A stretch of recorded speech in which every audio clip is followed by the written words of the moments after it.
SDG 10 असमानताओं में कमी, SDG 13 जलवायु क्रिया, SDG 14 पानी के नीचे का जीवन, SDG 15 जमीन पर जीवन से संबंधित है।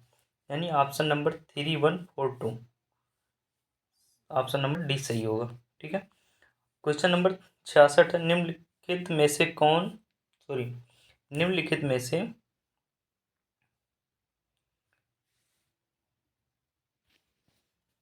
निम्नलिखित में से प्राकृतिक रेशम का एक घटक कौन है? फास्फोरस, पोटेशियम है, नाइट्रोजन है या मैग्नीशियम है? तो इसका सही आंसर हो जाएगा नाइट्रोजन। नाइट्रोजन प्राकृतिक रेशम का एक घटक होता है। रेशम उत्पादन यानी यह एक कृषि आधारित उद्योग है। इसमें कच्चे रेशम के उत्पादन के लिए रेशम के कीड़ों को पालना शामिल है, जो कि कीड़ों की कुछ प्रजातियों द्वारा काटे गए कोकून से प्राप्त होता है। कोकून से प्राप्त धागा है। क्वेश्चन नंबर है 67। निम्नलिखित में से किस सिद्ध दोष के आधार पर फरवरी 2023 को ब्रिटिश प्रधानमंत्री ऋषि सुनक द्वारा अपनी सरकार से वित्त मंत्री नदीम जहाबी को हटा दिया था? मंत्रिमंडल की गोपनीयता भंग करने के कारण, सेक्स स्कैंडल के कारण, टैक्स स्कैंडल के कारण, उपयुक्त में से कोई नहीं।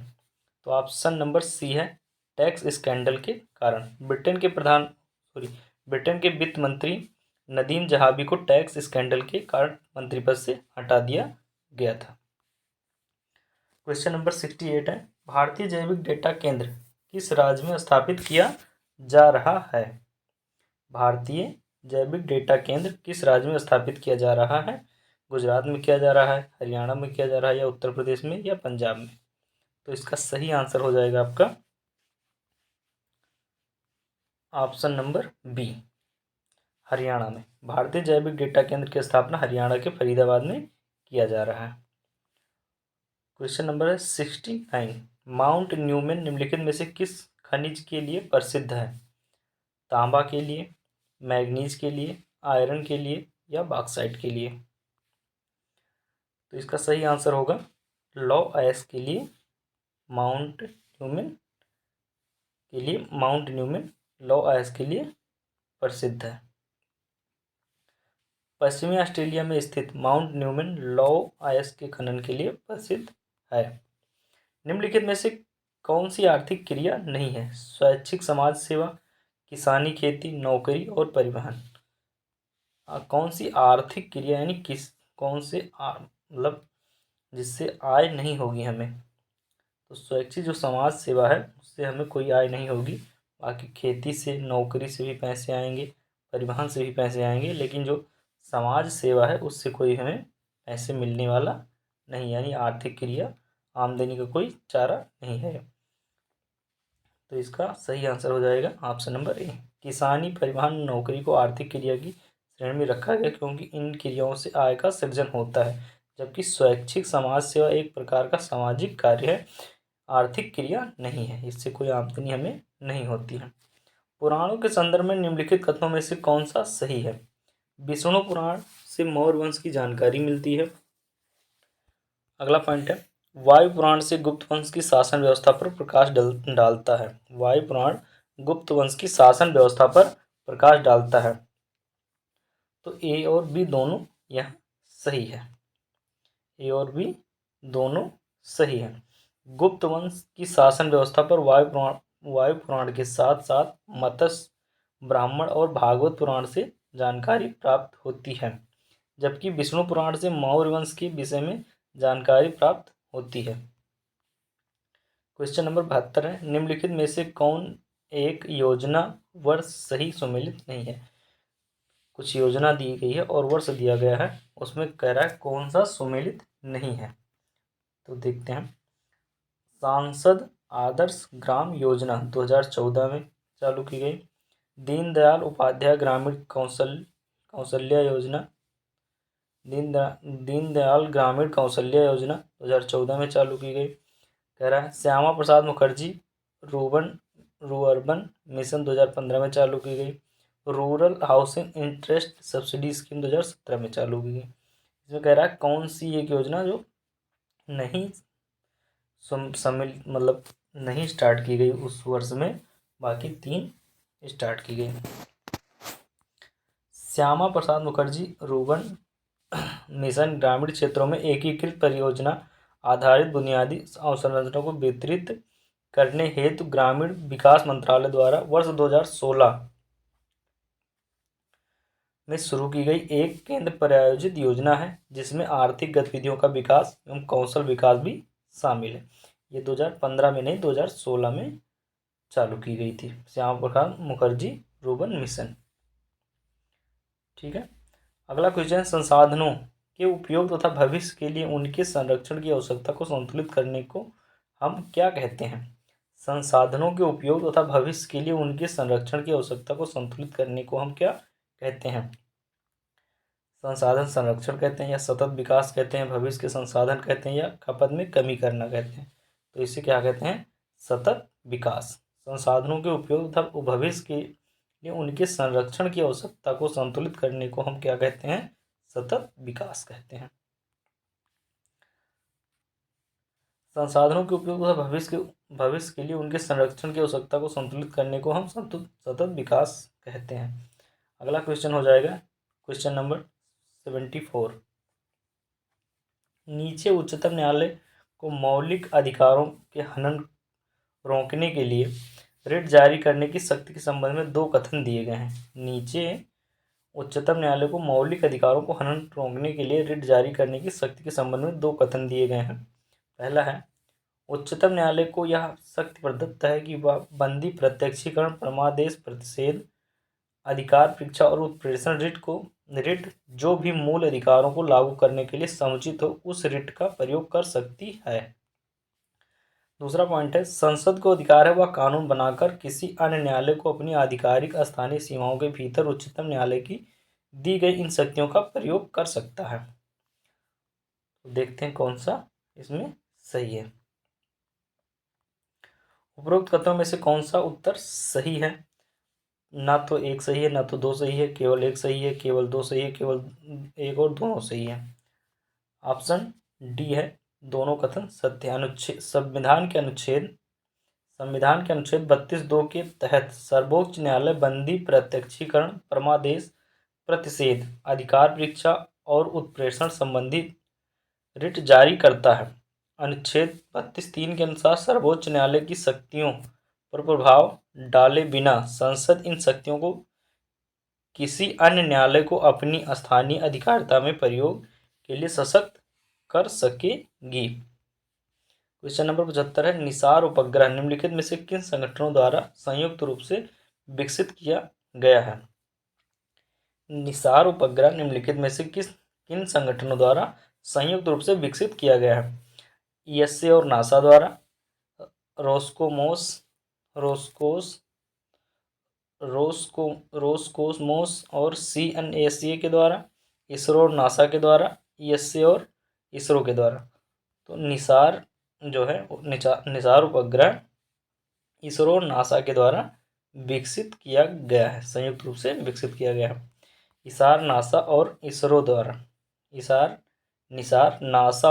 द्वारा संयुक्त रूप से विकसित की जा रही है।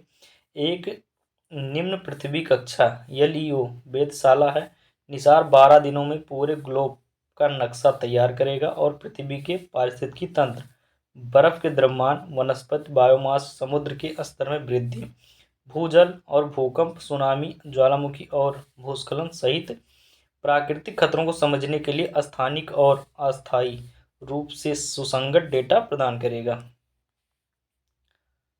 ठीक है साथियों, निम्नलिखित कथनों में से कौन सा सही है? रामगंगा नदी कन्नौज के पास गंगा नदी में मिलती है। रामगंगा नदी कन्नौज के पास गंगा नदी में मिलती है। या बेतवा नदी प्रयागराज के पास यमुना नदी में मिलती है। बेतवा नदी प्रयागराज के पास यमुना नदी में मिलती है। 2 कथन दिए हैं, कह रहा है कौन सा सही है इसमें। तो इसमें केवल 1 सही है।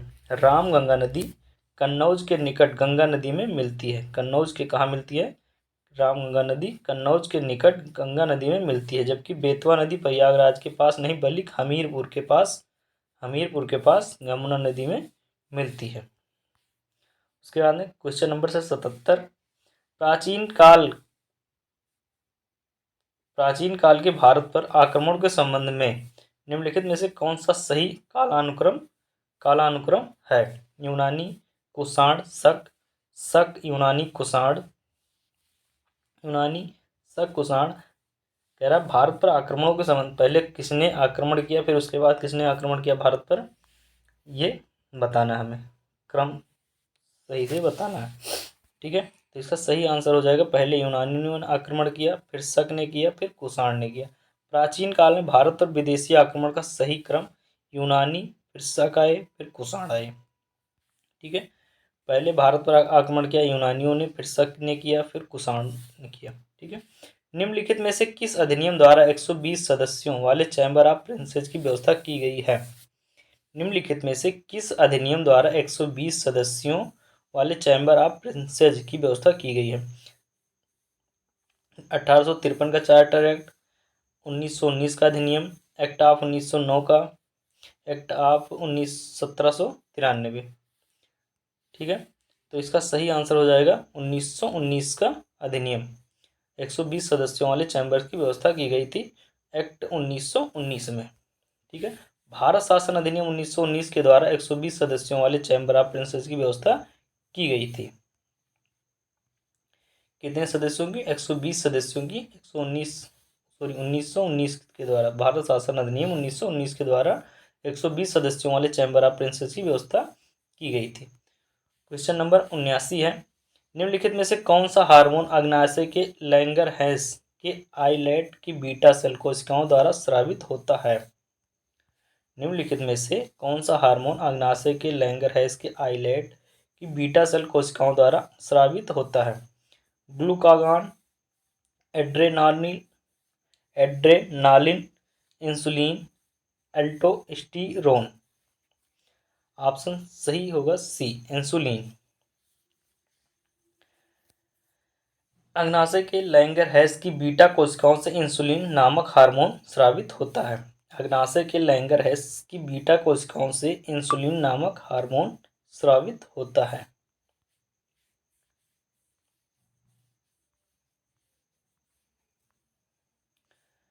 क्वेश्चन नंबर 80 है, निम्नलिखित में से कौन सा तत्व नोबल गैस नहीं है? आर्गन, एक्टीनियम, क्रिप्टन या रेडॉन। तो जो एक्टीनियम है वो नोबल गैस नहीं है, बाकी तीनों नोबल गैस हैं, आर्गन, क्रिप्टॉन और रेडॉन। एक्टीनियम जो है नोबल गैस नहीं है।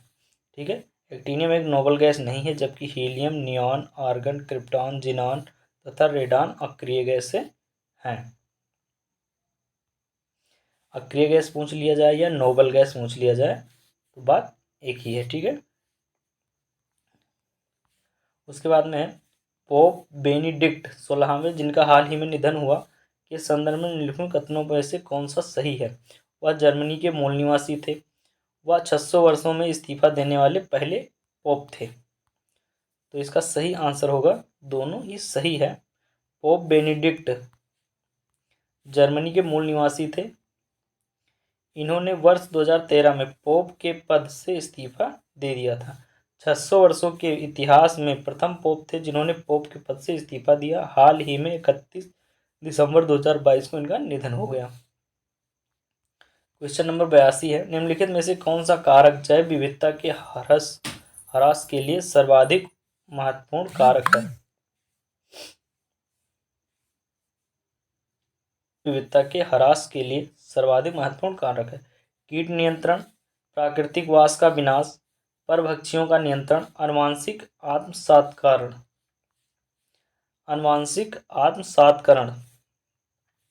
इसका सही आंसर हो जाएगा प्राकृतिक वास का विनाश। प्राकृतिक वास का विनाश जैव विविधता के ह्रास के लिए महत्वपूर्ण कारक है।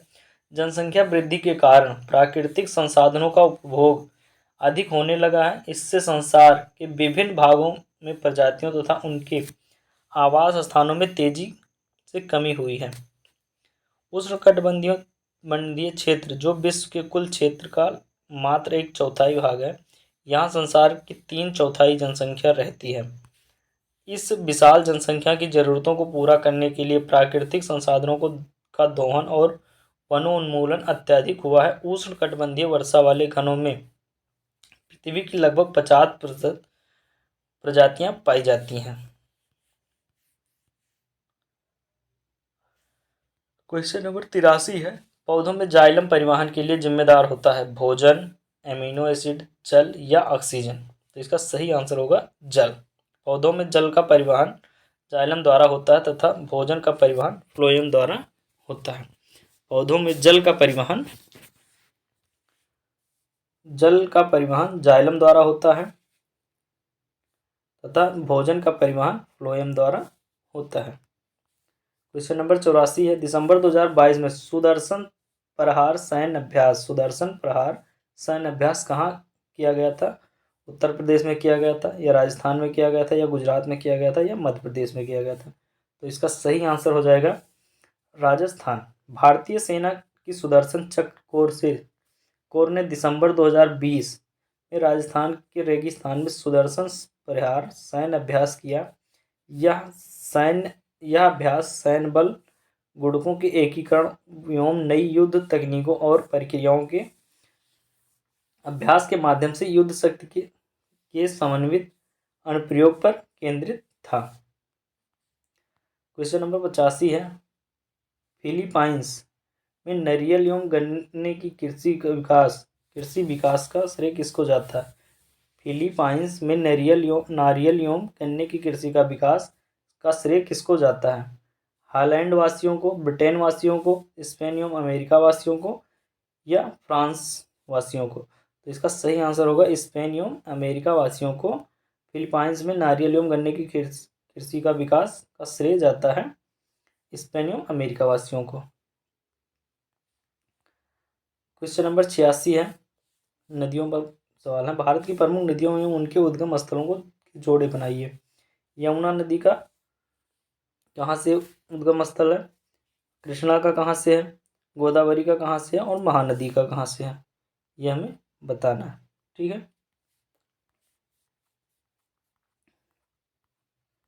तो यमुना का है यमुनोत्री बंदरपुच से। कृष्णा का है महाबलेश्वर महाराष्ट्र से। कृष्णा नदी का उद्गम स्थल है महाबलेश्वर महाराष्ट्र राज्य से। गोदावरी का त्र्यंबकेश्वर नासिक से। गोदावरी का उद्गम स्थल है कहाँ? त्र्यंबकेश्वर नासिक से। और महानदी का सिहावा पहाड़ी से। ठीक है, यानी ऑप्शन नंबर सी इसका सही है। 4321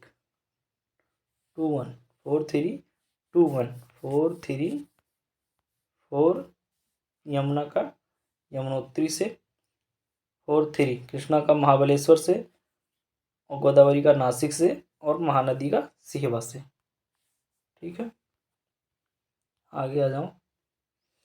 सूची 1 को सूची 2 से सम्मिलित कीजिए तथा सूचियों के नीचे दिए गए कूट से सही उत्तर चुनिए। अब पर्वत और देश, कौन सा पर्वत कौन से देश में है? किलिमंजारो कहाँ है? टुबकल कहाँ है? स्टेनली कहाँ है? और हागार कहाँ है? तो किलिमंजारो है तंजानिया में। कहाँ है? किलिमंजारो तंजानिया में। ठीक है, ट्यूबकल है मोरक्को में, स्टेनली है युगांडा में, और हागार कहाँ है? हागार कहाँ है? अल्जीरिया में। यहाँ से किलिमंजारो कहाँ है? तंजानिया में। ठीक, यानी ऑप्शन नंबर डी सही है। 3142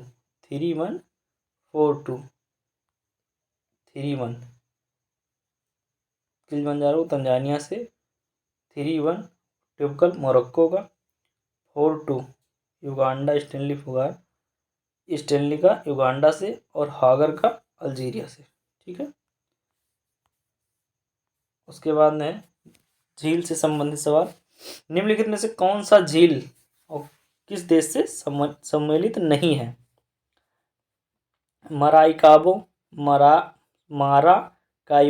माराकाइबो वेनेजुएला में, मिशिगन संयुक्त राज्य अमेरिका में, ओनेगा कनाडा में, और बैकाल रूस में। ठीक है, तो ये पूछ रहा है कौन सा सुमेलित नहीं है। तो इसमें जो सी है वो सुमेलित नहीं है, ओनेगा कनाडा से। माराकाइबो वेनेजुएला सही है, मिशिगन संयुक्त राज्य अमेरिका सही है, ओनेगा रूस में है, और बैकाल भी रूस में है। ठीक है, इसका ओनेगा कनाडा से गलत सुमेलित है। ओनेगा कहाँ है? रूस में है। From dependence to self reliance पुस्तक के लेखक कौन है? From dependence to self reliance पुस्तक के लेखक कौन है? वाई वेणुगोपाल रेड्डी हैं, या बिमल जलान है, या सी रंगराजन है, या रघुराम राजन है? तो इसका सही आंसर होगा बिमल जलान। बिमल जलान जो कि क्या है? ये आरबीआई के पूर्व गवर्नर थे, Bimal Jalan. From dependent to self reliance पुस्तक के लेखक बिमल जलान है। ठीक है। संसद में उत्तर प्रदेश के प्रतिनिधित्व के संदर्भ में निम्नलिखित कथनों में से कौन सा सही है? राज्यसभा के लिए उत्तर प्रदेश को 31 सीटें आवंटित है, बिल्कुल सही है। ठीक है। लोकसभा के 80 सदस्य उत्तर प्रदेश से निर्वाचित होते हैं, बिल्कुल सही है। दोनों कथन इसमें सही हैं। वर्तमान में उत्तर प्रदेश में राज्यसभा के लिए 31 सीटें और लोकसभा के लिए 80 सीटों का आवंटन किया गया है। कथन एक और दोनों सही है। कैप्टन हॉकिंस के संदर्भ में निम्नलिखित में कौन सा सही है?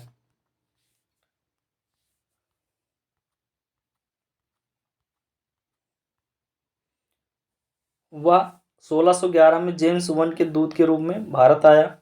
वह तुर्की भाषा का बहुत अच्छा ज्ञाता था। तो ना तो एक सही है और ना ही दोनों सही है। ठीक है। कैप्टन हॉकिंग 1608 ईस्वी में भारत में जहांगीर के दरबार में उपस्थित हुआ था और वह तुर्की फारसी भाषा का अच्छा जानकार था, अतः कथन एक असत्य है।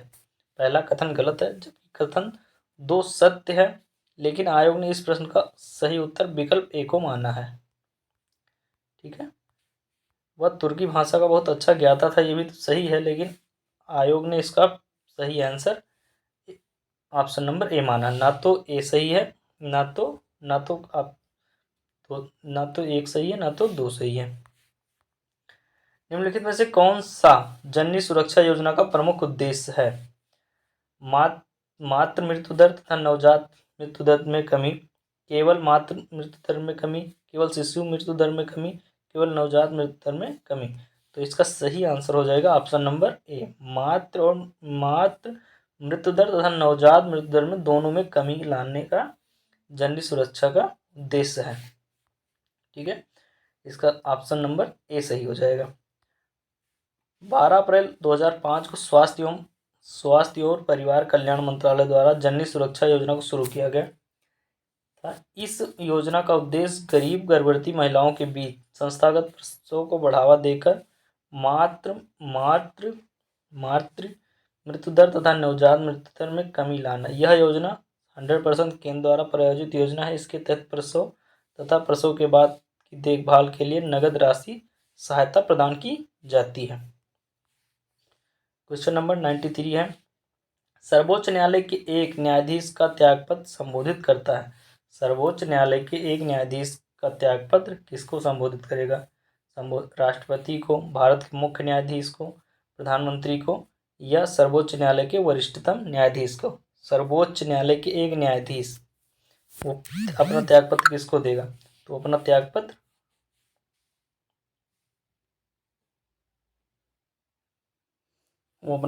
देगा किसको? राष्ट्रपति को। ठीक है। राष्ट्रपति को अपना त्यागपत्र देगा। सर्वोच्च न्यायालय का न्यायाधीश अपने त्यागपत्र को भारत के राष्ट्रपति के सम्मुख प्रस्तुत करता है। सर्वोच्च न्यायालय के न्यायाधीशों की नियुक्ति राष्ट्रपति ही करता है। उसके बाद में क्वेश्चन नंबर 94 है, संघ वित्त आयोग के संदर्भ में निम्नलिखित में से कौन सा कथन सही है? पहला पॉइंट है, वित्त आयोग में एक अध्यक्ष तथा 6 सदस्य होते हैं। पॉइंट नंबर 2 है, यह अपना प्रतिवेदन नीति आयोग को प्रस्तुत करता है। ठीक है। आंसर केवल एक सही है, केवल ना तो एक सही है ना तो दो सही है, केवल दो सही है, केवल और दोनों सही है। ठीक है। तो अनुच्छेद 280 में भारत में एक वित्त आयोग की स्थापना से संबंधित प्रावधान है। ऑप्शन बी सही है इसमें, यानी दोनों कथन गलत दिए हैं। अनुच्छेद 280 में कहा गया भारत में एक वित्त आयोग की स्थापना से संबंधित प्रावधान है जिसमें एक अध्यक्ष सहित कुल 5 सदस्य होते हैं। ठीक है। और उसमें पॉइंट में कहा गया 6 सदस्य होते हैं, तो गलत हो गया, पहला गलत हो गया। और वित्त आयोग अपनी प्रतिवेदन भारत के राष्ट्रपति को प्रस्तुत करते हैं, जो उन्हें संसद के समक्ष रखवाता है। ठीक है। अगला क्वेश्चन, भारत के किस भाग में हांगुल नामक का हिरण पाया जाता है? भारत के किस भाग में हांगुल नामक हिरण पाया जाता है? असम में पाया जाता है, जम्मू कश्मीर में पाया जाता है, या राजस्थान में पाया जाता है, या केरल में पाया जाता है? तो हांगुल नामक हिरण कहाँ पाया जाता है? जम्मू कश्मीर में पाया जाता है। ठीक है। हांगुल भारत के जम्मू कश्मीर केंद्र शासित प्रदेश में पाया जाता है। यह जम्मू कश्मीर का राजकीय पशु है। हांगुल क्या है? जम्मू कश्मीर का राजकीय पशु है।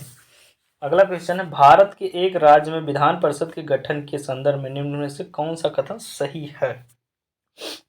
पहला कथन है, एक विधान परिषद में उस राज्य की विधानसभा की कुल सदस्य संख्या के 1/3 से अधिक सदस्य नहीं हो सकते। एक विधान परिषद में उस राज्य के विधानसभा के कुल सदस्य संख्या के 1/3 से अधिक सदस्य नहीं हो सकते। एक राज्य की विधान परिषद में कम से कम 40 सदस्य अवश्य ही होने चाहिए। 2 पॉइंट कहा गया है, तो इसमें दोनों ही पॉइंट आपका सही होगा। ठीक है। संविधान के अनुच्छेद 171 के अनुसार राज्य विधान परिषद के सदस्यों की कुल संख्या उस राज्य की विधानसभा के सदस्यों की कुल संख्या की 1/3 से अधिक नहीं होगी। बिल्कुल सही कहा गया पहला पॉइंट। परंतु विधान परिषद के सदस्यों की संख्या किसी भी दशा में 40 से कम नहीं होगी।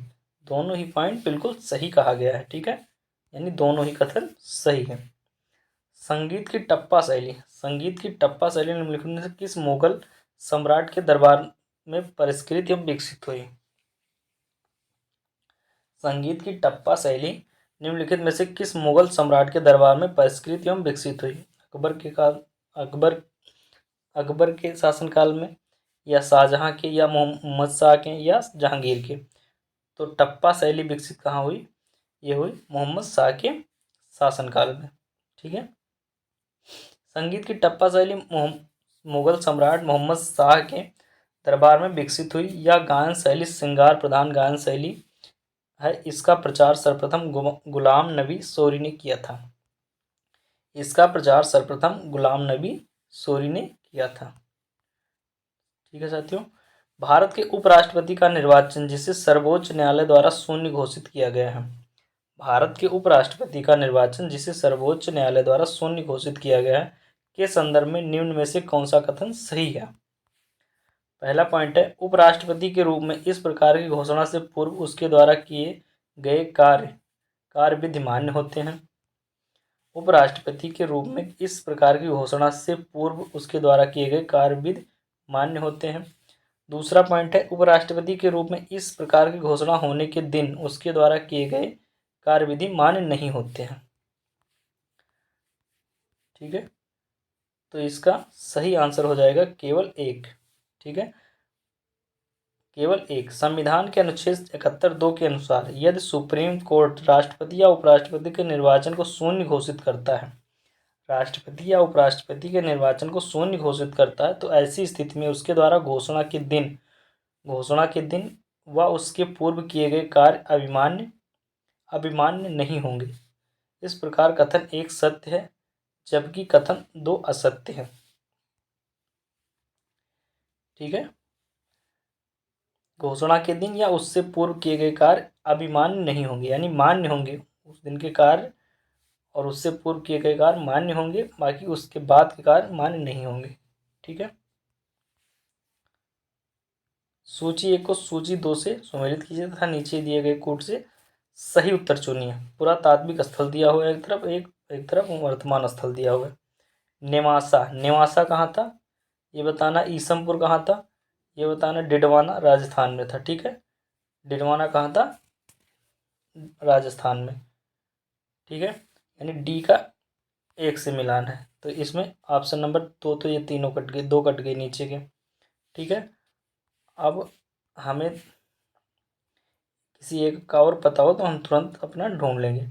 नेवासा महाराष्ट्र में है, ईसमपुर है कर्नाटक में, डिडवाना है राजस्थान में, और गुडियाम गुफा कहाँ है? तमिलनाडु में। ठीक है, तो नेवासा कहाँ है? नेवासा है महाराष्ट्र में, डिडवाना है राजस्थान में। ठीक, गुडियाम कहाँ है? तो ये कर्नाटक में है, और ईसमपुर है तमिलनाडु में। ठीक, तो इसका सही आंसर हो जाएगा सी, डिडवाना, यानी सी का एक से मिलान है, सी का एक से, सी का एक से, ये वाला सही है। ठीक है, इसके बाद में SCO फिल्म महोत्सव 2023 के संदर्भ में निम्नलिखित में से कथनों में से कौन सही है? संघाई सहयोग संगठन की भारत की अध्यक्षता के दौरान SCO फिल्म महोत्सव आयोजित किया जा रहा है।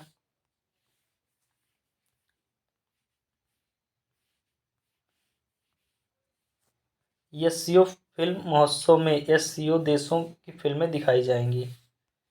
इसमें सही बताना है कौन सा सही है। भारत में जनवरी 2023 में संघाई सहयोग संगठन SCO काउंसिल ऑफ स्टेट्स और राष्ट्रीय फिल्म विकास निगम की सहायता से संघाई सहयोग संगठन फिल्म महोत्सव 2023 का आयोजन किया गया। इसमें SCO देशों की विभिन्न फिल्मों को दिखाया गया, यानी ऑप्शन दोनों ही सही है, दोनों ही पॉइंट सही है इसमें। ठीक है, अगला क्वेश्चन है निम्नलिखित कथनों में से लेटेराइट मिट्टी के विषय में कौन सा कथन सही है? यह मिट्टी उच्च तापमान एवं भारी वर्षा वाले क्षेत्रों में विकसित होती है। यह मिट्टी उच्च तापमान एवं भारी वर्षा वाले क्षेत्रों में विकसित होती है। इस मिट्टी में लौह ऑक्साइड एवं एल्यूमीनियम की कमी पाई जाती है। ठीक है, तो इसमें पहला पॉइंट बिल्कुल सही है, यह मिट्टी उच्च तापमान एवं भारी वर्षा वाले क्षेत्रों में विकसित होती है, लेटराइट मिट्टी। ठीक है, ऑप्शन नंबर 1 सही है, ऑप्शन नंबर डी सही है, बाकी पहला पॉइंट इसमें सही कहा गया। ठीक है, लेटराइट मृदा लो ऑक्साइड एवं एल्यूमिनियम से समृद्ध होती है। यह उच्च तापमान और भारी वर्षा वाले क्षेत्रों में विकसित होती है, अतः विकल्प 1 सत्य है, जबकि विकल्प 2 असत्य है। अगला क्वेश्चन है निम्नलिखित में से कौन सा प्रावधान संविधान का भाग सुमेलित नहीं है? अधिकरण भाग 11 से संबंधित है कहा गया है। संघ राज क्षेत्र भाग 8 से संबंधित है कहा गया है।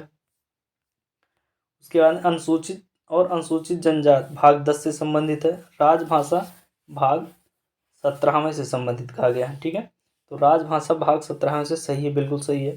संघ राज क्षेत्र 8 में से सही है। अनुसूचित जाति एवं अनुसूचित जाति और जनजात क्षेत्र भाग 10 से संबंधित। अधिकरण भाग 14 का से संबंधित है, यानी पहला जो है सही सुमेलित नहीं है। अधिकरण जो है सही सुमेलित नहीं है, 14 का से है। ठीक है, अधिकरण जो है भाग 14 का से सुमेलित है। निम्नलिखित रेगिस्तानों पर विचार कीजिए तथा उन्हें उनके आकार के बढ़ते क्रम में व्यवस्थित कीजिए, सबसे छोटे से सबसे विस्तृत तक। ठीक है, सबसे छोटे से सबसे विस्तृत तक। सबसे विस्तृत कौन हो जाएगा? सबसे बड़ा मरुस्थल है, आप सबको पता है, सहारा मरुस्थल। सबसे बड़ा मरुस्थल है सहारा, तो ये सी वाला ऑप्शन बिल्कुल गलत हो गया, कट गया। ठीक है, सबसे छोटा, अब सबसे छोटा कौन सा है ये ढूंढना है, तो सबसे छोटा होगा आपका ग्रेट सैंडी मरुस्थल, ग्रेट सैंडी। उसके बाद में गोबी मरुस्थल, पहले पे एक, फिर दूसरे, फिर तीसरे पर अरेबियन आएगा और चौथे पे आएगा सहारा। ठीक है, यानी ऑप्शन नंबर बी सही है। उपयुक्त दिए गए मरुस्थलों का उनके आकार छोटे से बड़े निम्न है। ग्रेट सैंडी मरुस्थल ऑस्ट्रेलिया में है। गोबी मरुस्थल है मंगोलिया और चीन में। अरेबियन मरुस्थल है पश्चिमी एशिया में। और सहारा मरुस्थल है उत्तरी अफ्रीका में। दिसंबर 2022 में जारी सामाजिक प्रगति सूचकांक के अनुसार टियर 1 में निम्नलिखित में से कौन अति उच्च सामाजिक प्रगति में शीर्ष 3 स्थानों पर है? दिसंबर 2022 में जारी सामाजिक प्रगति सूचकांक के अनुसार टियर 1 में निम्नलिखित में से कौन अति उच्च सामाजिक प्रगति के शीर्ष 3 स्थान पर है? पांडिचेरी, लक्षद्वीप और गोवा, मिजोरम, हिमाचल प्रदेश और लद्दाख, केरल, नागालैंड और मेघालय, या नन ऑफ द एबव। ठीक है, प्रगति के टियर 1 में है। ठीक है, कौन कौन सा? तो यह है आपका सही आंसर होगा पांडिचेरी, लक्षद्वीप और गोवा। ठीक है, 20 दिसंबर 2022 को प्रधानमंत्री की आर्थिक सलाहकार परिषद EAC-PM द्वारा institute for competitiveness and social progress imperative के सहयोग से राज्यों और जिलों के लिए सामाजिक प्रगति सूचकांक जारी किया गया, जिसमें भारतीय राज्यों को 6 स्तरों में रैंक प्रदान की गई, जिसमें अति उच्च सामाजिक प्रगति सूचकांक के अनुसार टियर 1 में शीर्ष 3 स्थानों पर पांडिचेरी, लक्षद्वीप और गोवा रहे, जबकि उत्तर प्रदेश का स्थान टियर 5 निम्न सामाजिक प्रगति श्रेणी वाले राज्य में है। ठीक है, अगला क्वेश्चन है, संधारणीय विकास के संदर्भ में निम्नलिखित कथनों पर विचार कीजिए। वैश्विक सूचक संरचना एवं तथा राष्ट्रीय सांख्यिकी व्यवस्थाओं द्वारा प्रस्तुत एवं क्षेत्रीय आधार पर संकलित सूचना के आधार पर संयुक्त राष्ट्र महासचिव एक वार्षिक संधारणीय विकास लक्ष्य रिपोर्ट प्रस्तुत करते हैं।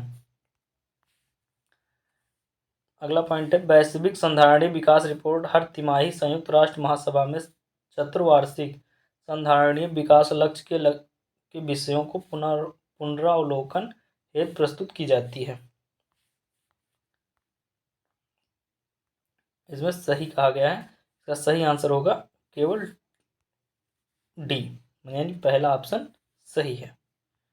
पहला पॉइंट सही है, ऑप्शन नंबर डी सही है, लेकिन इसमें पहला पॉइंट सही है और दूसरा पॉइंट गलत है। ठीक है, सतत विकास लक्ष्य SDG एजेंडा 2023, सतत विकास लक्ष्य SDG एजेंडा 2030 को संयुक्त राष्ट्र के सभी सदस्य राष्ट्रों द्वारा 2015 में अपनाया गया था। सतत विकास लक्ष्य के केंद्र में 17 लक्ष्य हैं और 169 उद्देश्य हैं, जिनके प्रगति की रिपोर्ट वार्षिक स्तर पर जारी की जाती है। इसका पहली बार प्रकाशन 2016 में किया गया था। यह रिपोर्ट वैश्विक सूचक संरचना तथा राष्ट्रीय सांख्यिकी व्यवस्थाओं द्वारा प्रस्तुत एवं क्षेत्रीय आधार पर संकलित सूचना के आधार पर संयुक्त राष्ट्र महासचिव द्वारा प्रस्तुत की जाती है। अतः कथन एक सत्य है। इसके अतिरिक्त वैश्विक सतत विकास रिपोर्ट प्रत्येक 4 वर्ष में एक बार महासभा में चतुर्वार्षिक SDG समीक्षा विचार विमर्श की सूचना देने के लिए तैयार की जाती है। अतः कथन 2 असत्य है।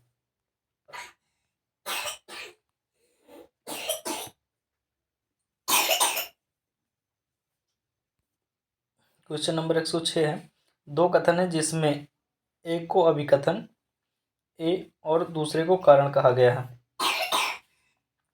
अभिकथन 1 है, राष्ट्रपति संसद का भाग है। कारण है, संसद के दोनों सदनों द्वारा पारित विधेयक राष्ट्रपति की सहमति के बिना कानून नहीं बन सकता है। राष्ट्रपति संसद का भाग है।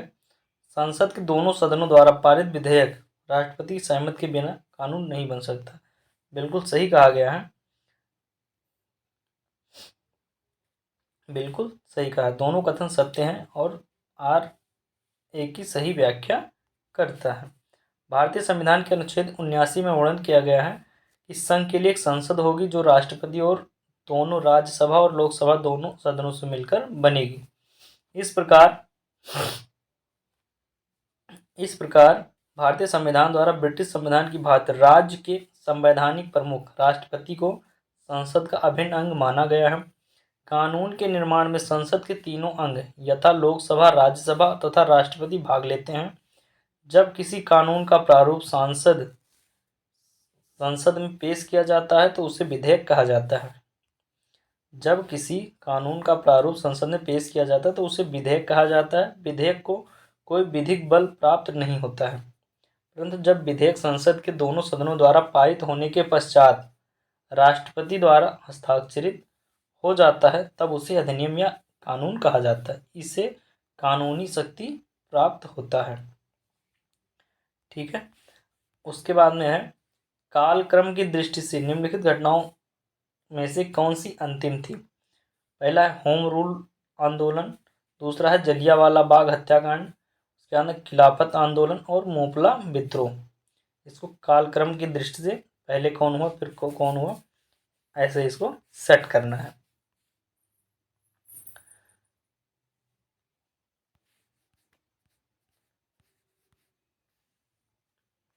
कौन सी अंतिम थी पूछ रहा है, ठीक है।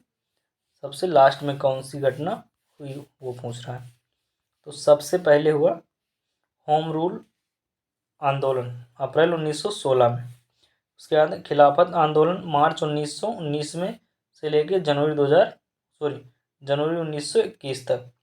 मार्च 1919 से स्टार्ट हुआ और जनवरी 1921 में ख़त्म हुआ।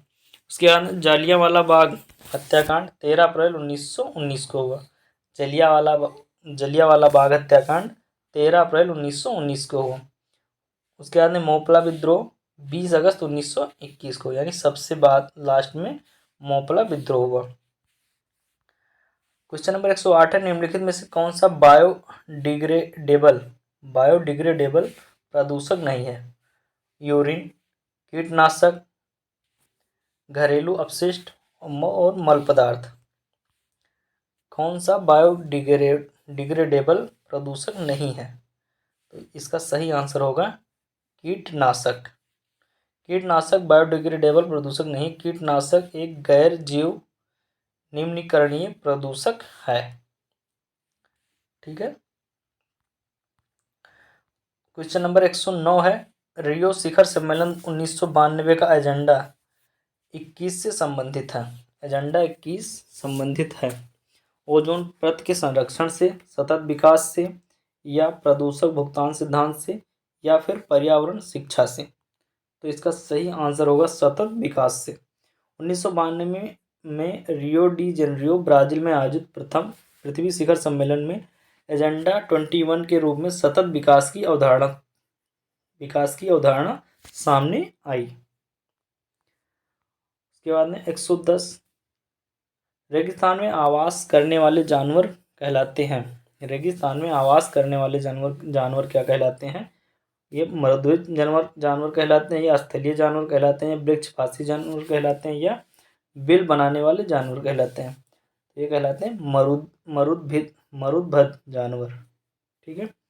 रेगिस्तान में निवास करने वाले जानवर जेरोकोल यानी मरुद्भिद कहलाते हैं। जेरोकोल यानी मरुद्भिद कहलाते हैं। निम्नलिखित में से किस स्थान पर अलकनंदा एवं भागीरथी मिलती है? निम्नलिखित में से किस स्थान पर अलकनंदा एवं भागीरथी नदी मिलती है? देवप्रयाग, कर्णप्रयाग, या विष्णुप्रयाग, या रुद्रप्रयाग। तो ये मिलती है आपके देवप्रयाग में, ठीक है। अलकनंदा एवं भागीरथी नदी देवप्रयाग उत्तराखंड में अलकनंदा एवं भागीरथी नदी देवप्रयाग उत्तराखंड में एक दूसरे से मिलती है और यहीं से दोनों नदियों की संयुक्त धारा को गंगा के रूप में जाना जाता है। पिंडस और अलकनंदा नदी कर्णप्रयाग में, तथा मंदाकिनी और अलकनंदा नदी रुद्रप्रयाग में एक दूसरे से मिलती हैं।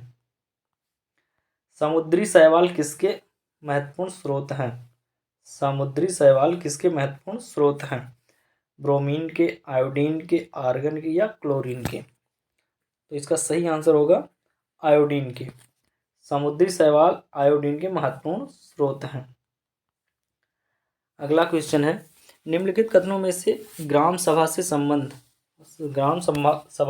में कौन सा सत्य नहीं है? कौन सा सत्य नहीं है पूछा गया है। इसके कार्य और शक्तियाँ ग्राम स्तर पर उसी प्रकार है जैसे राज्य व्यवस्थापिका के राज्य स्तर पर होते हैं। इसकी शक्तियों का निर्धारण केंद्रीय सरकार के द्वारा होता है। यह एक ग्राम स्तर की सभा है जिसमें पंचायत के क्षेत्र के सभी पंजीकृत मतदाता सम्मिलित होते हैं।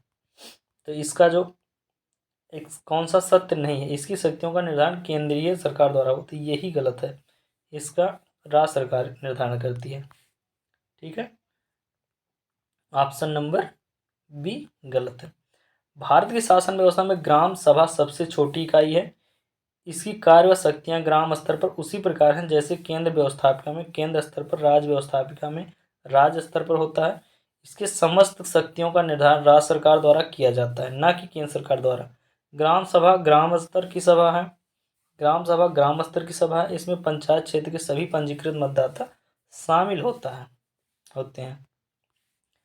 लोटिक पारिस्थितिकी तंत्र का उदाहरण है। लोटिक पारिस्थितिकी तंत्र का उदाहरण क्या है? दलदल, तालाब, नदी और धसाऊ क्षेत्र यानी मार्शी एरिया।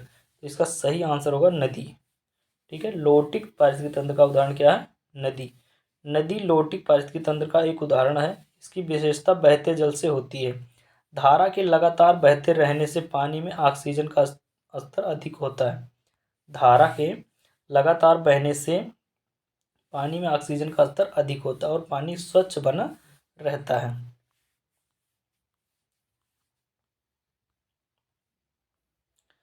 उसके बाद 115 नंबर क्वेश्चन है, नेताजी सुभाष चंद्र बोस आज़ाद हिंद फौज के हिस्से के रूप में गठित महिला रेजिमेंट का क्या नाम था?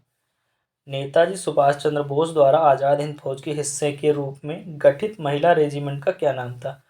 भारत माता रेजिमेंट, रानी झांसी रेजिमेंट, रानी भवानी रेजिमेंट या वीरांगना रेजिमेंट? तो उसका नाम था रानी झांसी रेजिमेंट। रानी झांसी रेजिमेंट नाम था। ऑप्शन नंबर बी सही है। रानी झांसी रेजिमेंट भारतीय राष्ट्रीय सेना की महिला रेजिमेंट थी जो जापानी सहायता से औपनिवेशिक भारत में ब्रिटिश राज को उखाड़ फेंकने के उद्देश्य से दक्षिण पूर्व एशिया में नेताजी सुभाष चंद्र बोस द्वारा आज़ाद हिंद फौज के हिस्से के रूप में गठित सशस्त्र सेना थी, जिसकी कमान कैप्टन लक्ष्मी स्वामीनाथन के हाथों में थी। जिसकी कमान कैप्टन लक्ष्मी स्वामीनाथन के हाथों में थी। आज़ाद हिंद फौज ने Gandhi brigade, Nehru brigade, Subhash brigade और आज़ाद ब्रिगेड के नाम से रेजिमेंट बनाया था। आज़ाद हिंद फौज ने Gandhi brigade, Nehru brigade, Subhash brigade और आज़ाद ब्रिगेड नाम से रेजिमेंट बनाया था। क्वेश्चन नंबर 116 है, निम्नलिखित में से किस स्कॉर्पियन श्रेणी की पनडुब्बी जनवरी 2023 में भारतीय नौसेना में शामिल किया गया? निम्नलिखित में से किस स्कॉर्पियन श्रेणी की पनडुब्बी को जनवरी 2023 में भारतीय नौसेना में शामिल किया गया? INS बेला को, INS कलवारी को या INS करंज को या INS वागीर को? तो इसका सही आंसर होगा INS वागीर को। 26 जनवरी 2023 को 5वीं स्कॉर्पियन श्रेणी की पारंपरिक पनडुब्बी INS वागीर को नौसेना डॉकयार्ड मुंबई में भारतीय नौसेना में शामिल किया गया है। इस पनडुब्बी को भारतीय नौसेना के प्रोजेक्ट 75 के तहत मुंबई के Mazagaon dockyard ship builders limited ने बनाया है। इस पनडुब्बी को भारतीय नौसेना के प्रोजेक्ट 75 के तहत मुंबई के Mazagon dock ship builders limited में बनाया है। क्वेश्चन नंबर 117, निम्नलिखित में कौन हड़प्पा संस्कृति के पूर्वी सीमांत का निर्धारण करता है? पूर्वी सीमांत का निर्धारण कौन करता है? मांडा करता है, राखीगढ़ी या आलमगीरपुर या मेरठ? ठीक है, ये करता है। हड़प्पा सभ्यता का भौगोलिक विस्तार पूर्व में आलमगीरपुर यानी पश्चिम में सूत कांगेडोर तथा उत्तर में मांडा, जम्मू से लेकर दक्षिण में नर्मदा नदी दैमाबाद के मुहाने तक था। या उत्तर से दक्षिण लगभग 1100 किलोमीटर तक था। पूर्व से पश्चिम लगभग 1600 किलोमीटर तक फैली हुई थी। सिंधु घाटी सभ्यता त्रिभुजाकार स्वरूप में थी, जिसका क्षेत्रफल 14 लाख वर्ग किलोमीटर था। पीएम गति शक्ति योजना के संदर्भ में निम्नलिखित में से कौन सा कथन सही है? पीएम गति शक्ति राष्ट्रीय योजना का शुभारंभ 2022 में किया गया था। राष्ट्रीय अवसंरचना पाइपलाइन NIP में 7 इंजनों सड़क, रेल, एयरपोर्ट, बंदरगाहों, जन संचार साधनों, जल मार्गों और लॉजिस्टिक्स अवसंरचनाओं के संबंधित परियोजनाओं पीएम गति शक्ति ढांचे के साथ जोड़ा जाएगा। इसका सही आंसर होगा केवल 2। दूसरा सही है, पहला गलत है। पीएम गति शक्ति राष्ट्रीय योजना का शुभारंभ अगस्त 2021 को किया गया था। यह योजना भारत के अवसंरचनात्मक विकास से जुड़ा हुआ है। इसके अंतर्गत 7 इंजनों यथा सड़क, रेल, एयरपोर्ट, बंदरगाहों, जनसंचार साधनों, जल मार्गों और लॉजिस्टिक अवसंरचनाओं से संबंधित परियोजनाओं को शामिल किया गया है। इस प्रकार कथन पहला गलत है और दूसरा सही है। मध्याह्न भोजन योजना को पीएम पोषण योजना में किस वर्ष पुनर्निर्मित किया गया है? तो इसका सही आंसर होगा 2021 में। वर्ष 2021 में मध्याह्न भोजन योजना का नाम बदलकर प्रधानमंत्री पोषण शक्ति निर्माण योजना यानी पीएम पोषण योजना कर दिया गया है, जिसका उद्देश्य भूख और कुपोषण समाप्त करना, स्कूल में नामांकन और उपस्थिति में वृद्धि करना आदि है।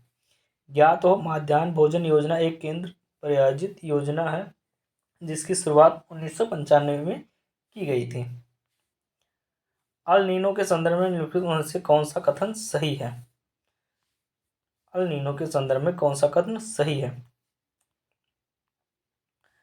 अल नीनो में पूर्वी प्रशांत क्षेत्र में पेरू के तट पर गर्म धाराओं का प्रकट होना शामिल है।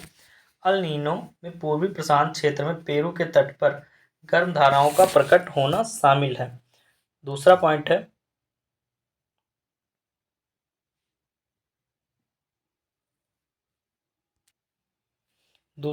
है, पेरू, यह गर्म धारा पेरू के तट पर पानी के तापमान को 10 डिग्री सेल्सियस तक बढ़ा देती है, जिसमें समुद्र के प्लैंकटन की मात्रा बढ़ जाती है। यह गर्म धारा पेरू के तट पर पानी के तापमान को 10 डिग्री सेल्सियस तक बढ़ा देती है, जिसमें समुद्र के प्लैंकटन की मात्रा बढ़ जाती है।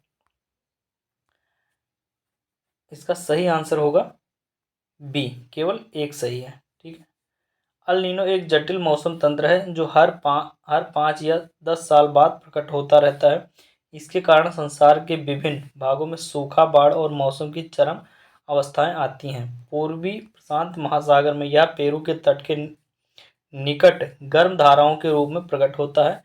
यह धारा पेरू के तट के जल का तापमान 10 डिग्री के सेल्सियस तक बढ़ा देती है। इसके परिणामस्वरूप समुद्री जल के वाष्पन में अनियमितता और प्लावक की मात्रा में कमी हो जाती है और समुद्र में मछलियों की संख्या घट जाती है। उसके बाद में सिवाना समुद्र एवं कल्पक्कम क्रमशः किस के लिए महत्वपूर्ण है?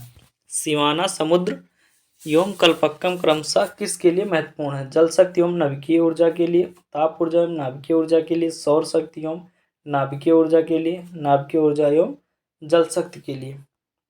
इसका सही आंसर होगा जल शक्ति एवं नाभिकीय ऊर्जा के लिए। सिवाना समुद्र यानी शिव समुद्रम एवं कल्पक्कम क्रमशः जल शक्ति एवं नाभिकीय ऊर्जा के लिए महत्वपूर्ण है। सिवाना समुद्र जल विद्युत परियोजना का निर्माण 1902 ईस्वी में कावेरी नदी पर कर्नाटक में स्थित है। कल्पक्कम परमाणु ऊर्जा परियोजना की स्थापना तमिलनाडु में 1984 में की गई थी। 1984 में की गई थी। ठीक है। अगला क्वेश्चन है 122 नंबर। केंद्रीय बजट 2023-24 के अनुसार अंतर्राष्ट्रीय अवसरों के लिए युवाओं को कौशल प्रदान करने के लिए विभिन्न राज्यों में कितने कौशल भारत अंतर्राष्ट्रीय केंद्र स्थापित किए जाएंगे? विभिन्न राज्यों में कितने कौशल भारत अंतर्राष्ट्रीय केंद्र स्थापित किए जाएंगे? तो इसका सही आंसर होगा 30। Option number D, 30। केंद्रीय बजट 2023-24 के अनुसार अंतर्राष्ट्रीय अवसरों के लिए युवाओं को कौशल प्रदान करने के लिए विभिन्न राज्यों में 30 कौशल भारत अंतर्राष्ट्रीय केंद्रों की स्थापना की जा रही है। भारत का प्रथम national centre for marine biodiversity NCMB स्थित है। भारत का प्रथम national centre for marine biodiversity NCMB स्थित है भावनगर में, मुंबई में, पुडुचेरी में या जामनगर में। भारत का प्रथम national centre for marine biodiversity कहाँ स्थित है? तो ये जामनगर में स्थित है। भारत का प्रथम national centre for marine biodiversity राष्ट्रीय समुद्री जैव विविधता केंद्र एनसीएमबी गुजरात के जामनगर में स्थित है। इसके बाद में निम्नलिखित में से कौन सा सही सुमेलित नहीं है? शाह तुर्कन इल्तुतमिश की पत्नी, हामिदा बानो बेगम अलाउद्दीन खिलजी की पत्नी, इल्तुतमिश रजिया के पिता और गुलबदन बेगम बाबर की पुत्री। तो इसमें सही है हामिदा बानो बेगम, ये सही सुमेलित नहीं है। ठीक है। बाकी तीनों सही सुमेलित हैं। हामिदा बानो बेगम मुगल सम्राट अकबर की माता तथा हुमायूं की पत्नी थी। गुलबदन बेगम बाबर की पुत्री रजिया इल्तुतमिश की पुत्री और सुल्तान शाह तुर्कन इल्तुतमिश की पत्नी थी। अतः विकल्प बी गलत है, शेष तीनों विकल्प सही हैं। राष्ट्रीय उद्यानों में आनुवंशिक विविधता का रखरखाव किया जाता है। In situ conservation, in situ संरक्षण द्वारा, एक्स सीटू संरक्षण द्वारा, जीन पुल द्वारा, उपयुक्त में से कोई नहीं। इसका सही आंसर होगा ऑप्शन नंबर ए। राष्ट्रीय उद्यानों में आनुवंशिक विविधता का रखरखाव इन सीटू स्वस्थान संरक्षण द्वारा किया जाता है। जीव जंतुओं एवं वनस्पतियों का उनके प्राकृतिक आवास में संरक्षण स्थानीय संरक्षण कहलाता है। इस प्रक्रिया के अंतर्गत सभी घटक प्रजातियों के लिए अनुकूल परिस्थितियां तैयार की जाती है। स्थानीय संरक्षण के अंतर्गत देश में राष्ट्रीय उद्यान, अभयारण्य और आरक्षित जैवमंडलों का निर्माण किया गया है।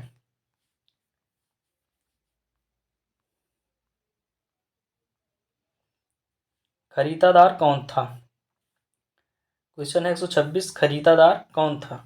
फरमानों को भेजने वाला अधिकारी, शाही महल का प्रधान संरक्षक, अधिकारी जो हिसाब किताब में प्रवीण होता था, परगना का प्रमुख अफसर। तो इसका सही आंसर होगा फरमानों को भेजने वाला अधिकारी खरीदार होता था। ठीक है, खरीदार सल्तनत काल में फरमान भेजने वाला अधिकारी था। बायोलॉजिकल ऑक्सीजन डिमांड पीओडी किसके लिए एक मानक मानदंड है? वन पारिस्थितिकी तंत्रों में ऑक्सीजन के स्तर में संगणन के लिए, रक्त में ऑक्सीजन के स्तर की जांच के लिए, उच्च ऊंचाई वाले क्षेत्रों में जीवन की जांच के लिए, जलीय पारिस्थितिकी तंत्र में प्रदूषण की जांच के लिए। इसका सही आंसर होगा डी, जलीय पारिस्थितिकी तंत्र में प्रदूषण की जांच के लिए। बायोलॉजिकल ऑक्सीजन डिमांड बीओडी जलीय पारिस्थितिकी तंत्र में प्रदूषण की जांच के लिए मानक मानदंड है। बायोलॉजिकल ऑक्सीजन डिमांड बीओडी का अधिक होना इस बात की सूचना देता है कि जलीय पारिस्थितिकी तंत्र में प्रदूषण की मात्रा अधिक है, जिसके कारण अधिक बायोलॉजिकल ऑक्सीजन की आवश्यकता जलीय निकाय में होती है। नीचे दो कथन है जिनमें एक को अभिकथन और दूसरे को अकारण कहा गया है। ठीक है, अभिकथन है दक्षिण पश्चिम मानसून मौसम के दौरान तमिलनाडु तट शुष्क रहता है। दक्षिण पश्चिम मानसून मौसम के दौरान तमिलनाडु तट शुष्क रहता है। कारण क्या है? तमिलनाडु तट बंगाल की खाड़ी की शाखा के समांतर स्थित है और दक्षिण पश्चिम मानसून की अरब सागर वृष्टि छाया क्षेत्र में स्थित है।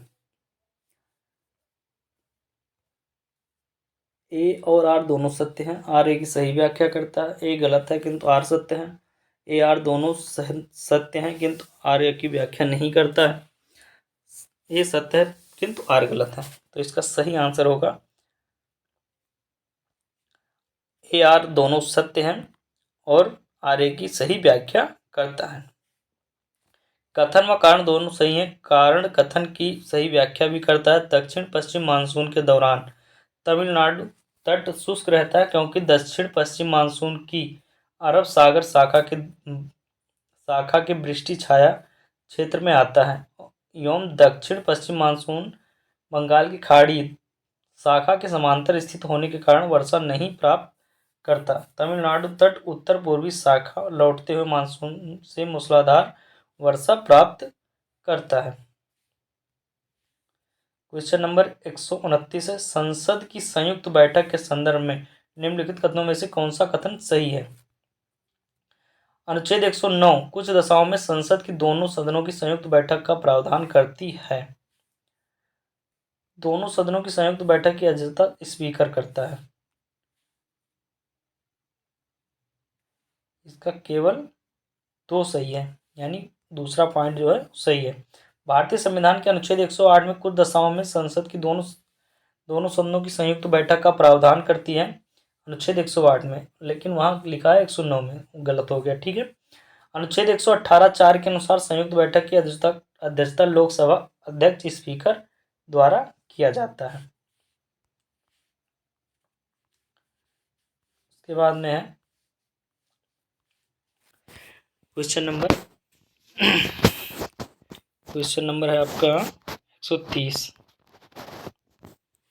से पूछा गया है, निम्नलिखित में से कौन सा कार्यक्रम केंद्रीय सरकार का कार्यक्रम नहीं है और यह उत्तर प्रदेश सरकार की योजना है?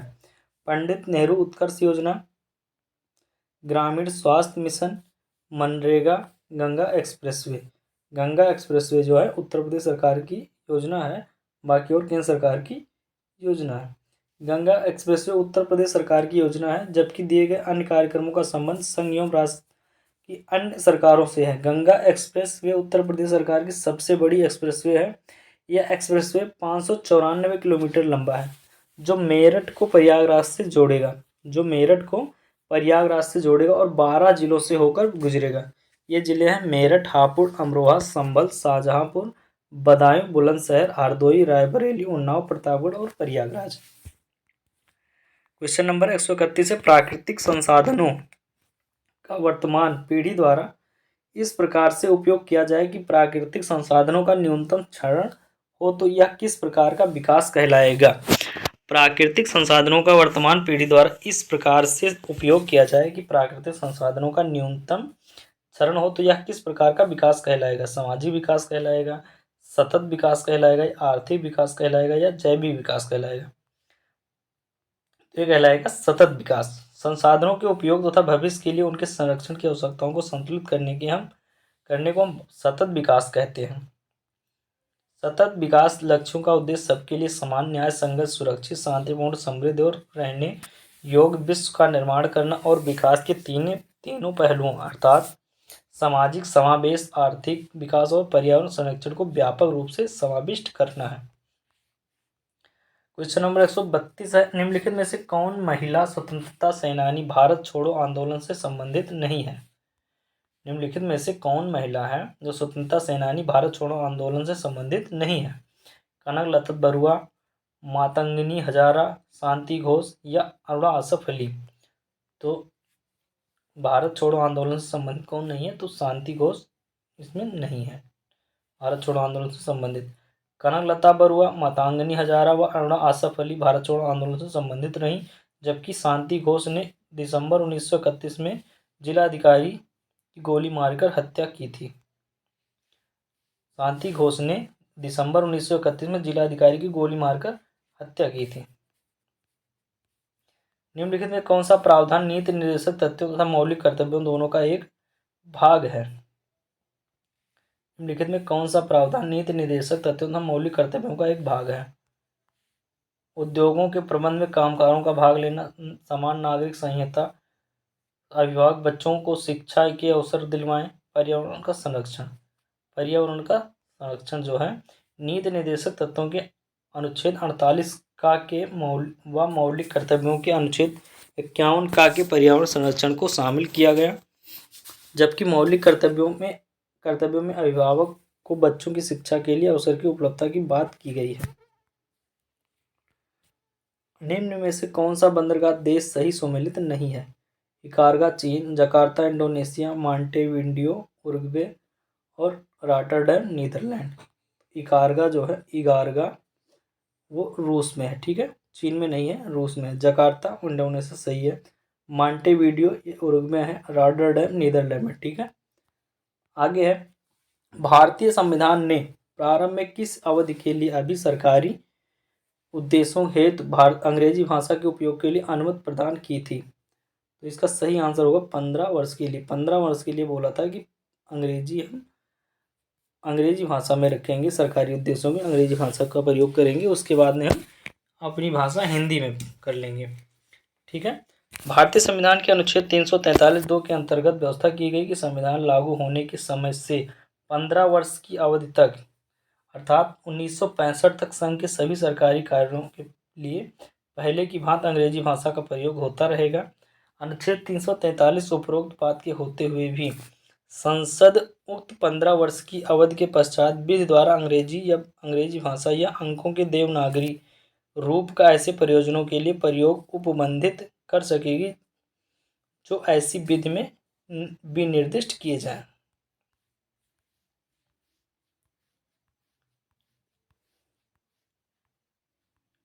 निम्नलिखित में कौन सी योजना ये उत्तर प्रदेश से संबंधित है? अनूठी उपहार योजना, मातृशक्ति उद्यमिता योजना, कौशल्या मातृत्व योजना और स्त्री निधि योजना। कौन सी योजना है जो उत्तर प्रदेश सरकार से संबंधित है? तो इसका सही आंसर होगा केवल एक, यानी पहला जो है, सॉरी, केवल एक, पहला जो है अनूठी उपहार योजना, यह है उत्तर प्रदेश से संबंधित। अनूठी उपहार योजना उत्तर प्रदेश सरकार ने राज्य में कोरोना टीकाकरण को बढ़ावा देने के लिए एक अनूठी उपहार योजना शुरू की। इसके तहत 7 अप्रैल को विश्व स्वास्थ्य दिवस के अवसर पर उन सभी लोगों के लिए राज्य सरकार की ओर से लकी ड्रा निकाला जाएगा जो टीका लगवा चुका है। जबकि मातृशक्ति उद्यमिता योजना हरियाणा सरकार द्वारा महिलाओं को स्वरोजगार प्राप्त करने के लिए शुरू किया गया। कौशल्या मातृत्व योजना छत्तीसगढ़ सरकार द्वारा दूसरे बच्चे को जन्म देने वाली महिलाओं को प्रोत्साहन प्रदान करने के उद्देश्य से शुरू किया गया। और स्त्री निधि योजना तेलंगाना सरकार की का एक प्रमुख कार्यक्रम है। चंद्रप्रभा वन्यजीव अभयारण्य उत्तर प्रदेश के किस जनपद में स्थित है? चंद्रप्रभा वन्यजीव अभयारण्य उत्तर प्रदेश के किस जनपद में स्थित है? तो ये चंदौली में। कहाँ है? चंदौली में। चंद्रप्रभा वन्यजीव अभयारण्य उत्तर प्रदेश के चंदौली जनपद में स्थित है। इस अभयारण्य की स्थापना 1957 में की गई थी। भारतीय मूल के किस व्यवसायी को साउथ वार्क के लंदन बरो का मेयर दूसरी बार चुना गया? भारतीय मूल के किस व्यवसायी को साउथ वार्क के लंदन बरो का मेयर दूसरी बार चुना गया है? गौतम अडानी को, सैम डाल्टन को, सुनील चोपड़ा को या नीरज पाटिल को? इसका सही आंसर होगा सुनील चोपड़ा को। सुनील चोपड़ा को साउथ वार्क के लंदन बरो का मेयर दूसरी बार चुना गया है। इस पद पर पहुंचने वाले प्रथम भारतीय मूल के व्यक्ति हैं। क्वेश्चन नंबर 139 है, निम्नलिखित में से कौन एक 1857 के विद्रोह का आरंभ सही सुमेलित नहीं है? झांसी 11 मई 1857, बैरकपुर 29 मार्च 1857, लखनऊ 4 जून 1857, मेरठ 10 मई 1857। इसका सही आंसर होगा, जो सही सुमेलित नहीं है वह है झांसी। 1857 का महान विद्रोह जिसकी शुरुआत 10 मई 1857 उत्तर प्रदेश के मेरठ शहर से हुआ था। इसका विस्तार धीरे धीरे भारत के अन्य शहरों में भी हो गया। लखनऊ में 4 जून 1857 को, बैरकपुर में 29 मार्च 1857 को और झांसी में यह विद्रोह जून 1857 ईस्वी को शुरू हुआ। अतः विकल्प ए सही सुमेलित नहीं है। ठीक है, सुमेलित नहीं है, मई में नहीं हुआ था, जून में हुआ था। ठीक है, दक्षिणी गोलार्ध में हवा का बाईं ओर विक्षेपित होने का क्या कारण है? दक्षिणी गोलार्ध में हवा का बाईं ओर विक्षेपित होने का क्या कारण है? दबाव, तापमान, कोरोलियस बल या चुंबकीय क्षेत्र? तो इसका सही आंसर होगा कोरोलियस बल। फेरल के नियम के अनुसार हवाएं उत्तरी गोलार्ध में अपनी दाहिनी ओर और दक्षिणी गोलार्ध में अपनी बाईं ओर मुड़ जाती हैं। ऐसा कोरियालिस बल के कारण होता है। कोरियालिस बल के कारण होता है या ऐसा बल होता है जो पृथ्वी द्वारा अपनी धुरी पर घूमने के कारण उत्पन्न होता है। फेरल के नियम के अनुसार हवाएं उत्तरी गोलार्ध में अपनी दाहिनी ओर और दक्षिणी गोलार्ध में अपनी बाईं ओर मुड़ जाती हैं। ऐसा कोरियालिस बल के कारण होता है या ऐसा बल होता है जो पृथ्वी द्वारा अपनी धुरी पर घूमने के कारण उत्पन्न होता है। जल रोकथाम एवं प्रदूषण नियंत्रण अधिनियम को निम्नलिखित में से किस वर्ष बनाया गया? जल रोकथाम एवं प्रदूषण नियंत्रण अधिनियम को निम्नलिखित में से किस वर्ष बनाया गया? 1977 में, 1974 में, 1975 में या 1976 में? जल रोकथाम एवं प्रदूषण नियंत्रण अधिनियम वर्ष 1974 में लाया गया था। प्रदूषण के नियंत्रण और रोकथाम तथा देश में पानी की उच्च गुणवत्ता बनाए रखने हेतु इस अधिनियम को पारित किया गया था।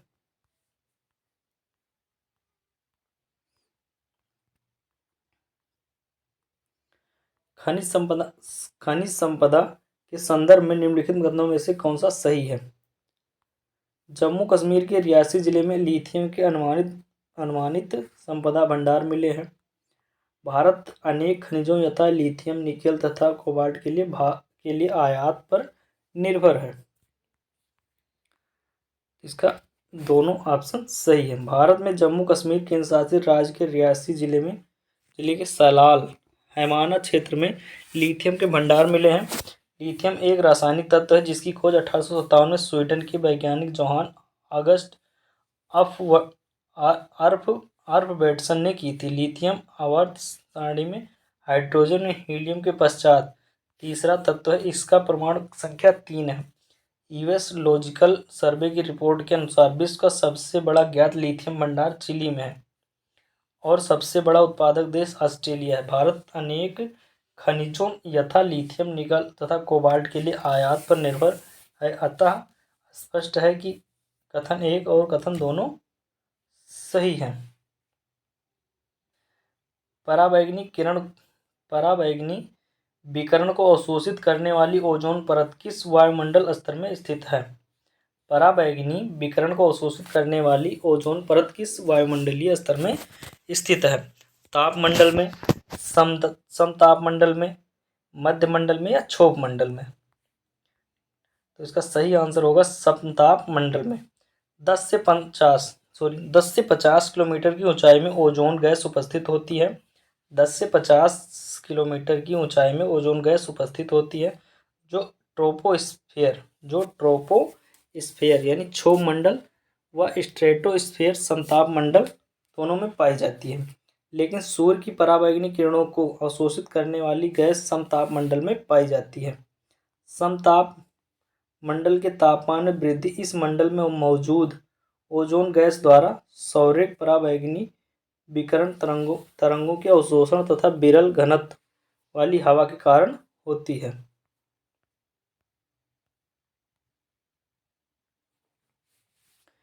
निम्नलिखित में से कौन सा सतत विकास का लक्ष्य नहीं है जिसे 2030 तक प्राप्त करने का लक्ष्य रखा गया है? निम्नलिखित में से कौन सा सतत विकास का लक्ष्य नहीं है जिसे 2030 तक प्राप्त करने का लक्ष्य रखा गया है? लैंगिक समानता, अंतरिक्ष अनुसंधान, अच्छा स्वास्थ्य एवं भलाई, शून्य भूख। इसका सही आंसर हो जाएगा अंतरिक्ष अनुसंधान। निम्नलिखित में कौन सा सतत विकास का लक्ष्य नहीं है जिसे 2030 तक प्राप्त करने का लक्ष्य रखा गया है? इसका सही आंसर है अंतरिक्ष अनुसंधान। लैंगिक समानता, स्वास्थ्य एवं शून्य भूख सतत विकास लक्ष्यों में शामिल है जबकि अंतरिक्ष अनुसंधान इसमें शामिल नहीं है। सतत विकास से हमारा अभिप्राय ऐसे विकास से है जो हमारी भावी पीढ़ियों को अपनी ज़रूरतें पूरी करने की योग्यता को प्रमाणित किए बिना वर्तमान समय की आवश्यकताएं पूरी करें। सतत विकास लक्ष्य में 2030 तक कुल 17 लक्ष्यों को प्राप्त करने का लक्ष्य रखा गया है। निम्न में से कौन सा विश्व वेटलैंड दिवस के रूप में जाना जाता है? 2 फरवरी को, 15 जनवरी को या 1 फरवरी को या 10 जनवरी को?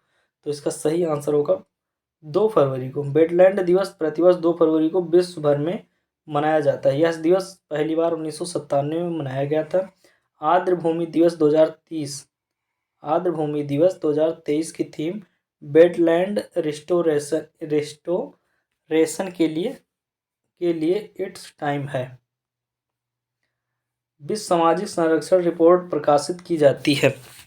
विश्व सामाजिक संरक्षण रिपोर्ट प्रकाशित की जाती है विश्व आर्थिक मंच द्वारा, अंतर्राष्ट्रीय श्रम संगठन द्वारा, वर्ल्ड स्वास्थ्य संगठन द्वारा, विश्व बैंक द्वारा। तो इसका सही आंसर है विश्व सामाजिक संरक्षण रिपोर्ट अंतर्राष्ट्रीय श्रम संगठन द्वारा प्रकाशित की जाती है। विश्व सामाजिक सुरक्षा रिपोर्ट 2020-22 से पता चलता है कि वैश्विक स्तर पर 4.1% लोगों को किसी भी प्रकार की सामाजिक सुरक्षा प्राप्त नहीं है। गोल्डन ग्लोब पुरस्कार विजेता गीत नाटू नाटू के रचनाकार हैं S Rajamouli, Devi Shri Prasad, AR. Rahman, M Keeravani. तो इसका सही आंसर होगा एम कीरवानी। गोल्डन ग्लोब पुरस्कार 2023 के विजेताओं की लिस्ट भारत की फिल्म RRR का गीत नाटू नाटू शामिल था। इस गीत के रचनाकार संगीतकार MM कीरवानी थे। संगीतकार चंद्रबोस तथा निर्देशक SS राजामौली थे। फरवरी 2023 को निम्नलिखित में से किस देश ने केंद्रीय बैंक ने अपने करेंसी नोट से ब्रिटिश राजशाही को हटाने की घोषणा की? कनाडा ने, नेपाल ने, श्रीलंका ने या ऑस्ट्रेलिया ने? तो इसका सही आंसर होगा ऑस्ट्रेलिया ने। 2 फरवरी 2023 को ऑस्ट्रेलिया के केंद्रीय बैंक ने अपने करेंसी नोट से ब्रिटिश राजशाही प्रतीक को हटाने की घोषणा कर दी। ऑस्ट्रेलिया के करेंसी नोट पर वर्षों से ब्रिटिश राजशाही का प्रतीक अंकित किया जा रहा था।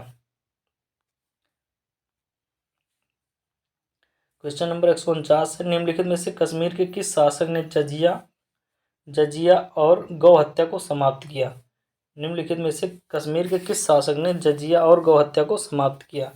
शमसुद्दीन शाह ने, हैदर शाह ने, सिकंदर शाह ने, जैनुल अब्दीन ने? तो इसका सही आंसर होगा जैनुल अब्दीन ने। कश्मीर के शासक जैनुल अब्दीन ने अपनी धार्मिक सहिष्णुता और लोक कल्याणकारी नीतियों के लिए जाना जाता है। उसने कश्मीर के हिंदुओं पर जजिया कर समाप्त किया था। हालांकि वह एक मुस्लिम शासक था। उसने गायों के वध पर प्रतिबंध लगा दिया। स्त्रियों को सती होने की अनुमति दी थी। इसने संस्कृत भाषा और साहित्य का संरक्षण दिया था। अबिदीन फारसी, संस्कृत और तिब्बती भाषा का जानकार था। निम्नलिखित में से कौन सा सहायक नदी सही सुमेलित नहीं है? मालप्रभा कृष्णा, हेमावती कावेरी से, मंजरा गोदावरी से और प्राणहिता महानदी से? मालप्रभा कृष्णा से, हेमावती कावेरी से, मंजरा गोदावरी से, ठीक है, और प्राणहिता गोदावरी से।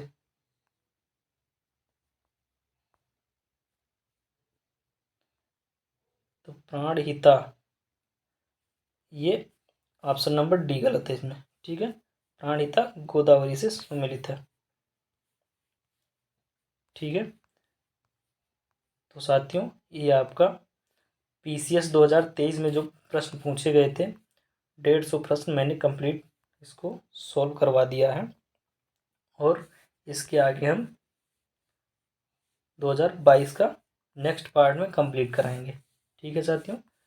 चलिए, थैंक यू, धन्यवाद।